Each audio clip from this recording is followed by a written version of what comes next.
नमस्ते बच्चों, क्या हाल चाल है, कैसे आप सब लोग बच्चा। बच्चा मैंने प्रोवाइड कर लिया BC डी अपलोड ही हो रहा है। आई थिंक डी अपलोड होने से पहले ये वीडियो आ जाएगा, इसके लिए मैंने बोल दिया। तो अपलोडिंग में ही है, बस आपको थोड़ी देर में 15-20 मिनट आपको पूरा का पूरा वीडियो मिल जाएगा डी का, आज ही अभी ही। तो बच्चा थोड़ा सा टाइम मैनेजमेंट देख लेते हैं, क्योंकि SST का पेपर लेंथी होता है। लेंथी बिकॉज कि आंसर्स बहुत लंबे लिखने पड़ते हैं उसके लिए। तो थोड़ा सा टाइम कैलकुलेट कर लेते हैं तो थोड़ा अपन क्लियर हो जाए कि हमें किस तरीके से पेपर की शुरुआत करनी और ख़त्म करना है।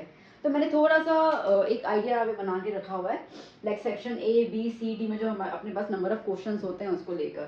ठीक है, अब जैसे मैं आपको सेक्शन A में ऑलमोस्ट अगर मैं देखूँ सब कुछ मिला के मैंने आपको 100 के आसपास तो क्वेश्चन दे ही दिए थे, है ना। और वो सारे के सारे इंपॉर्टेंट क्वेश्चंस ही हैं। तो अगर सब बच्चों ने सेक्शन A वो वाला लर्न किया है तो उसके बाहर तो कुछ नहीं आएगा, इतनी गारंटी है।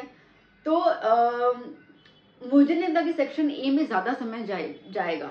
तो मैं सोच रही हूँ कि 20 मिनट सेक्शन ए के लिए इनफ है। शायद मेरे हिसाब से शायद बच्चे 10 मिनट में ख़त्म कर ले, अगर उनको आंसर आगे से आते हैं। अगर आपको जो रीडिंग टाइम मिलता है 10 to 15 मिनट्स का जो रीडिंग टाइम मिलता है, तो अगर उस रीडिंग टाइम के अंदर अगर आप सेक्शन ए के सारे आंसर्स गो थ्रू कर लो तो आपको सप्लीमेंट्री मिलेगी और विद इन 10 मिनट्स आप खत्म करके लिख सकते हो, मतलब खत्म हो जाएगा। ठीक है, तो फिर भी अपन 20 मिनट डाल देते हैं कि कुछ ऐसा क्वेश्चन आपको सोचना हो, कुछ होता है ना भूल गए, अरे लर्न तो किया था पर याद ही नहीं आ रहा क्या, ऐसे करके अपन उसको 20 मिनट दे देते हैं। तो थोड़ा टाइम मैनेजमेंट की बात कर लेते हैं, तो मैं यहाँ पर दे रही हूँ 20 मिनट का। अब आपको पता है मैं 80 में से तो 20 मिनट तो एक्चुअली काट ही लेती हूँ, ठीक है, कुछ भी हो सकता है। तो उसके लिए अपने 20 मिनट काट लेते हैं हम लोगों को, तो हमें मिल जाएगा यहाँ पे 160 मिनट्स। ठीक है, 160 मिनट्स के हिसाब से 4 सेक्शन है हमारे पास। तो देखा जाए तो पर सेक्शन को मिलना चाहिए 40 मिनट। ठीक है, व्यवहार तो यही कहता है। ओके, बट हम सेक्शन ए को उतना ज़्यादा तजुर्बा नहीं देंगे, 20 मिनट में ख़त्म कर ही लेंगे। ओके, पेपर मिले तब आप सेक्शन ए पहले ख़त्म करना, क्योंकि इतने सारे लर्न करने के बाद आपको 20 मिनट के अंदर आपके 24 मार्क क्लियर हो जाएंगे। तो मैं इसमें ये बोलूँगी कि पहले सेक्शन ए ही अटैम्प्ट करना, उसके अलावा कुछ अटैम्प्ट मत करना। ठीक है, तो सेक्शन ए यहाँ पे आपका अटैम्प्ट हो जाएगा, तो आप इसको देना फर्स्ट प्रायोरिटी। ओके, तो इसका मतलब मैं ये बोलूँ कि जब आपको 10:15 बजे पेपर मिलता है, 10:15 में मिलता है ना, ठीक है, तो 20 मिनट के अंदर, इसका मतलब ये है कि आप इसको 10:35 तक तो ख़त्म कर ही दोगे, है ना, इतना तक तो आपका ख़त्म हो जाना चाहिए। फिर मैं सेकंड प्रायोरिटी दूंगी सेक्शन डी को। ठीक है, सेकंड प्रायोरिटी दूंगी सेक्शन डी को। नाउ अब कुछ डाउट होता है कि मैम कितने लंबे आंसर लिखने हैं, क्या करना है, नहीं पता। देखो मैं फ्रैंकली बोल रही हूँ, साइंस के अंदर सॉरी SS के अंदर आपको लंबे आंसर्स लिखने ही पड़ेंगे। आप कैलकुलेटिव SST में नहीं बन सकते हो कि भैया लाइक 4 मार्क का है, ओके 4 मार्क का है तो ठीक है ना, मैं 8 पॉइंट लेके आ जाऊंगा, आधी मार्क 1 पॉइंट के लिए। नहीं होगा, SST में ये चीज़ नहीं होगी, तो इस चीज़ को दिमाग से निकाल ही दो। अब SST में सेक्शन डी के अंदर it is one of the lengthiest section, मैं बोलूँ क्वेश्चन 4 ही हैं बट लेंथी होगी, बहुत लंबा आंसर है। तो आप ना 1 से सवा पेज तो गिन के ही चलो। लाइक जैसे मैंने बोलूँ कि टाइप्स ऑफ फार्मिंग, तो टाइप्स ऑफ फार्मिंग 6 फार्मिंग है। ठीक है, और 6 फार्मिंग आपको एक्सप्लेन भी करना है, एग्जाम्पल्स भी देने, सब करना है। तो उसके लिए आपको सीधी सी बात है, आपका डेट पेज आराम से भरेगा, मतलब भरेगा।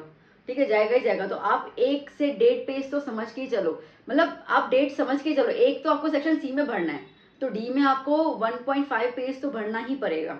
ठीक है, तो वो चीज़ को आपको यहाँ पे ध्यान देना है। तो आप सोचो कि ऐसे आपको पूरा लिखना होगा, तो आपको आराम से आपको 1 घंटा तो सेक्शन डी के लिए चाहिए। कम भी करूँ तो 50 मिनट तो आपको चाहिए ही चाहिए होंगे। ठीक है, क्यों, क्योंकि अच्छा दूसरी बात ये है कि मैप भी आपका है, तो मैप भी ऑन द स्पॉट कर लेना, क्योंकि मैप के अंदर देखो ईजी होता है, तो 4 मार्क अपने को बहुत जल्दी मिल सकते हैं। अच्छा, एक मैं आपको बता दूँ, मुझे अभी जैसे पॉइंट दिमाग में आई, 1-2 बच्चे जब प्री बोर्ड का एग्जाम था या क्या, तो उनको ऐसा था, ठीक है, उनको ऐसा था कि कोई भी 4 क्वेश्चन करने, है ना, कोई 5 क्वेश्चन करने, उसमें ऐसा लिखा होता है ना। तो 5 क्वेश्चन वो करके आए, मैप को छोड़ के आए। तो मुझे बोला था कि मैम मैं ये 5 क्वेश्चन करके आया, मैप मेरे को पसंद नहीं है, मैं नहीं करके आया। अरे भैया, मैप कंपलसरी होता है, पसंद नहीं है मतलब क्या होता है। ठीक है, मैप कंपलसरी है, तो मैप का वो क्वेश्चन तो सबको अटेम्प्ट करना ही है। ठीक है, बाकी जो आपको क्वेश्चंस दिए हुए सेक्शन डी में, उनमें से कोई भी 4 अटेम्प्ट करने। तो प्लीज मैप को ऑप्शन में मत निकाल के आना। अब मुझे पता है बहुत सारे बच्चों को पता होगा, बट स्टिल मुझे पता है कि फिर भी ठीक है, एटलीस्ट 5% से बच्चे होंगे जिनको ये डाउट भी होगा या पता भी नहीं होगा, तो मेरा फर्ज है बताना। ठीक है, तो मैंने बता दिया। तो मैप भी आपको बहुत अच्छे तरीके से प्रेजेंट करना है, ठीक है, सिम्बॉल्स वगैरह बना के वो अच्छे तरीके से। तो इसके लिए आप इसको आपको इसको देना ही पड़ेगा, ठीक है। आप ना 1 घंटा तो इसको दे ही दो, 60 मिनट्स जाएगा मतलब जाएगा आपको इसके अंदर, इससे कम तो पॉसिबल ही नहीं है, ना पॉसिबल है, ठीक है। तो यहाँ पे आपका ये क्लियर हो गया, 60 मिनट यहाँ आपका क्लियर हो गया। ओके, तो सेकंड प्रायोरिटी ये। अच्छा, सेकंड प्रायोरिटी मैंने क्यों दिया है इसको, क्योंकि बहुत लेंथी आंसर्स होते हैं, ठीक है। इसको अगर आप एंड में अटेम्प्ट करोगे तो आपका मैप भी गंदा हो जाएगा, और इतनी फास्ट राइटिंग लिखोगे ना, आपकी को समझ ही नहीं आएगा, ठीक है। क्योंकि इसमें आपको, मैंने कहा आपको पॉइंट्स तो गिनने ही नहीं है, तो इसके लिए सेक्शन डी पहले अटेम्प्ट कर लो। एक तो क्या है कि बहुत हैवी वेटेज भी है, ठीक है, 20 मार्क्स तो सेक्शन डी में ही आते हैं, तो और लेंथी भी है, तो इसको पहले अटेम्प्ट करके दिमाग से थोड़ा फ्री हो जाओ, शांत हो जाओ, थोड़ा सा रिलैक्स हो जाओगे इसके अंदर जब सेक्शन डी आप खत्म कर लोगे, ठीक है।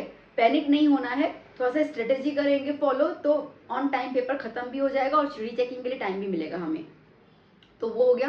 ओके, तो हमने बेसिकली 60 प्लस 20 मिनट तो कंप्लीट हो गए, ठीक है। तो अगर हम 160 में से 80 मिनट्स माइनस कर लेते हैं तो अपने पास बचते हैं 80 मिनट्स और, है ना।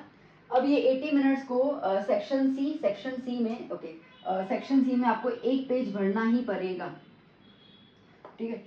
क्योंकि राइटिंग में डिफरेंट करता है, किसी छोटी राइटिंग होगी तो वो फिर एक पेज भर भी नहीं पाएगा, ठीक है। मतलब आप इसको समझ के चलो ना कि 3 मार्क का एक क्वेश्चन होता है, तो आपको इसके अंदर 10 लाइन्स तो लिखनी ही पड़ेगी, 10 पॉइंट्स तो लिखनी ही पड़ेंगी।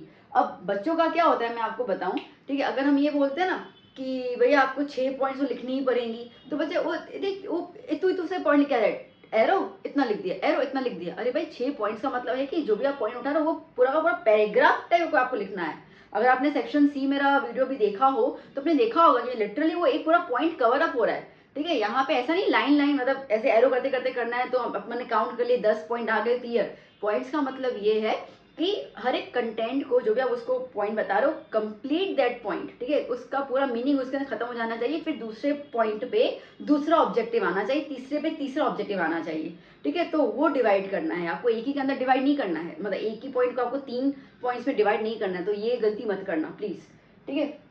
तो इसके लिए मैं कह रही हूँ कि आपका 1 पेज जाएगा ही जाएगा, राइटिंग डिपेंड करता है, पर आपको 8 से 10 लाइन तो लिखनी ही पड़ेगी, ठीक है, और कोई ऑप्शन नहीं है आपके पास।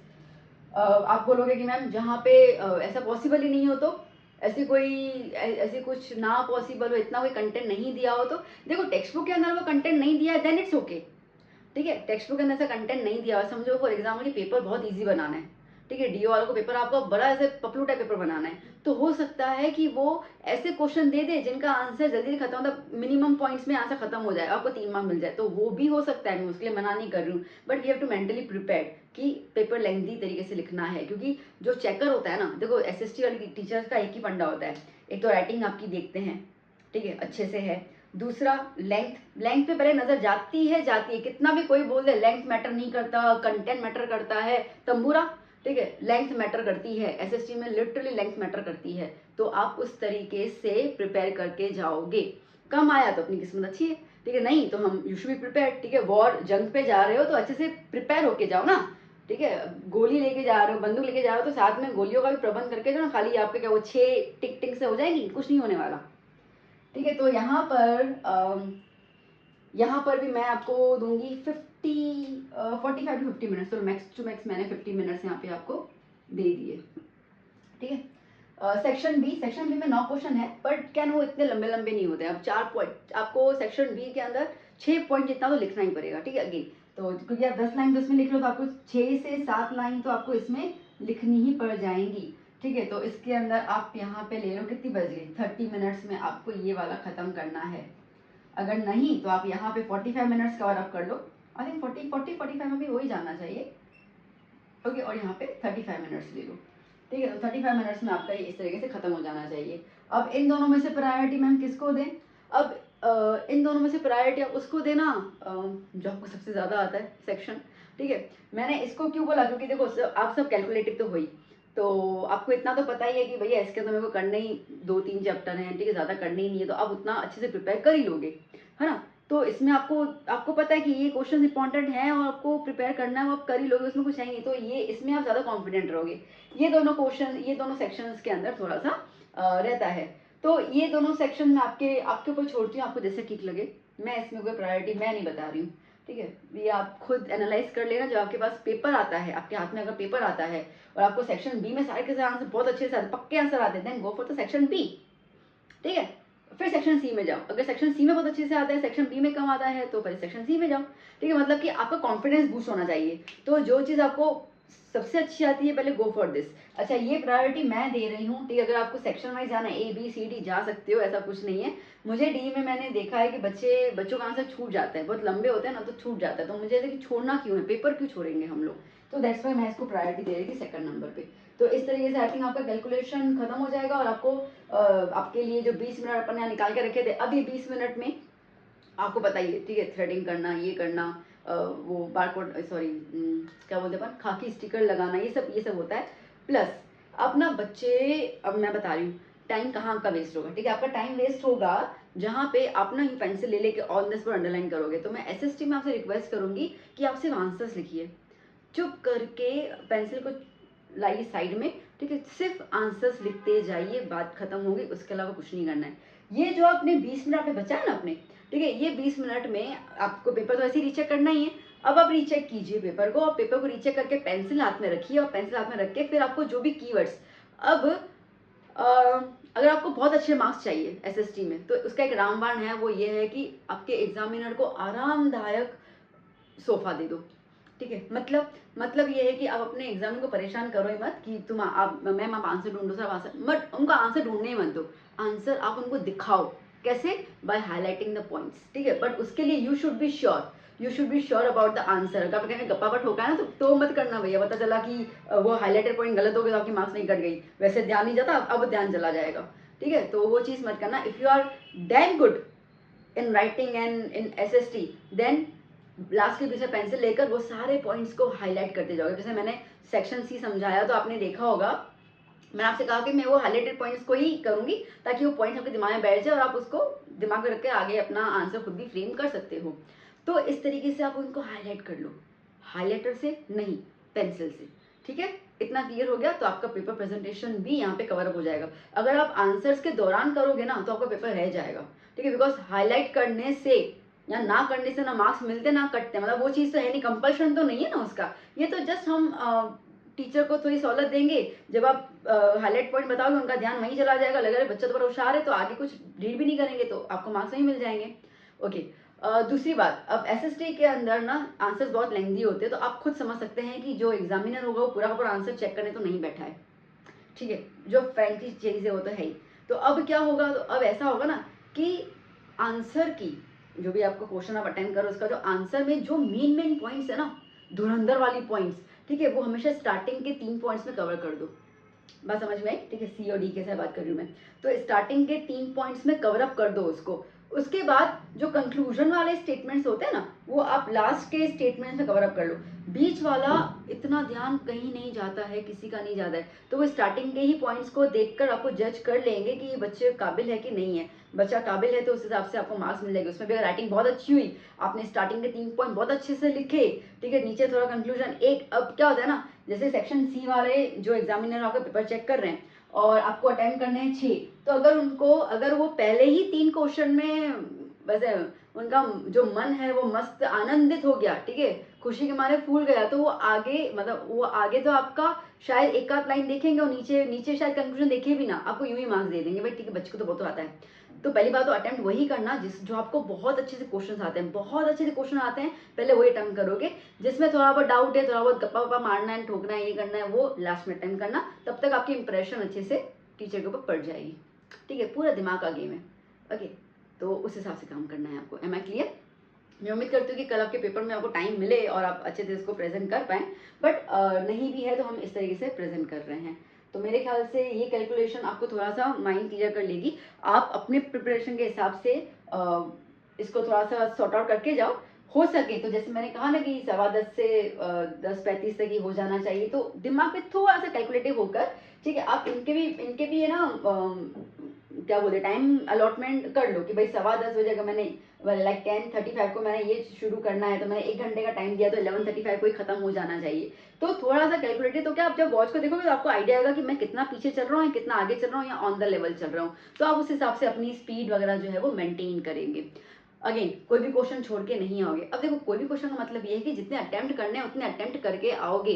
मैम एक्स्ट्रा अटेम्प्ट करके आया तो हमें पेपर बहुत अच्छा आया, मैं सारे के अटेम्प्ट करके आओ उसके मार्क्स मिलने वाले हैं नहीं, ठीक है। ऐसा हो कभी ऐसा लगे तो एक क्वेश्चन एक्स्ट्रा अटेम्प्ट कर लेना इफ यू फाइंड। हालांकि ऐसा कभी चांस मैंने देखा नहीं है कि आप लाइक अगर आपको यहाँ पे 6 अटेम्प्ट करने हैं टोटल, आपने 7 अटेम्प्ट के लिए तो पहले के 6 ही चेक किए जाएंगे, 7 वाला चेक नहीं किया जाएगा। अब एक बच्चे ने मुझसे पूछा था मैम अगर उसमें मैंने अच्छा लिखा है और उसमें मेरे मार्क्स ज़्यादा है तो वो कंसिडर करेंगे कि उसके पहले वाला कंसिडर करेंगे। तो मैं वही कह रही हूँ आपसे कि आप ये चीज़ को सोच ही क्यों रहे हो। वो तो देखो वो तो उनके कितने वो सर टीचर कितने काइंड है और क्या है वो तो उनके उन पर डिपेंड करता है। बट आप ये इसके लिए मैं कह रही हूँ ना कि जो आपको सबसे ज़्यादा बेहतर तरीके से आता है उसको पहले लिखो ना, तो उसमें आपको मार्क्स मिल जाए, ठीक है। आप ये क्यों बोल रहे हो कि भाई नंबर 5 मैंने पहले लिखा, ठीक है, और फिर नंबर 7 मैंने बाद में लिखा, मतलब 15 जो भी है लाइक 25 वाला मैंने पहले लिखा, वो बाद में लिखा 27 वाला, पर मैंने सबसे बेहतर तरीके से 27 लिखा, 25 मैंने गड़बड़ कर ली। तो पहले 27 लिखो ना, 25 बाद ही लिखो।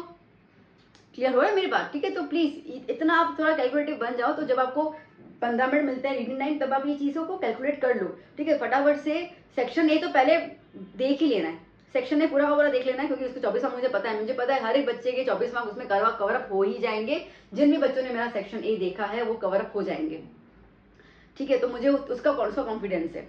तो आप वो चीज़ खत्म कर लीजिए और फिर सेक्शन बी सी डी में जो क्वेश्चन आते हैं ना, ठीक है, लिटरली पेंसिल से आप उसको वहाँ पे लिखो 1 2 3 ऐसे करके लिखो, भाई पहले ये अटेम्प्ट करूंगा, फिर ये अटेम्प्ट करूंगा, फिर ये अटेम्प्ट करूंगा। Be very calculative, systematic and scientific. जितने ज़्यादा साइंटिफिक प्रिंसिपल्स लगाओगे अपने एग्जाम को लेकर, आपका एग्जाम बहुत स्मूथ जाएगा, ठीक है बच्चा। तो मैं ज़्यादा आपका टाइम नहीं वेस्ट कर रही हूँ। आप आगे लर्निंग शुरू कीजिए। इस वीडियो को 1.5 पे सुन लीजिए ताकि आपका टाइम ना वेस्ट हो, कोई एग्जाम टाइम में। एंड इसको आप स्क्रीनशॉट ले लो, बाकी आपकी मर्जी जैसे करना है। और अब मिलते हैं हम लोग पेपर प्रेजेंटेशन के सॉल्यूशन में, ठीक है। उसका भी थोड़ा आपसे मैं गाइडेंस दे दूँ आपको, तो आपका वो भी काम क्लियर हो जाए। एंड फोड़ के आना पेपर, आग लगा के आना कल के पेपर में, एसएसटी वाले में, ठीक है। बाय बाय बच्चों, bye bye bye bye bye, all the best, God bless you.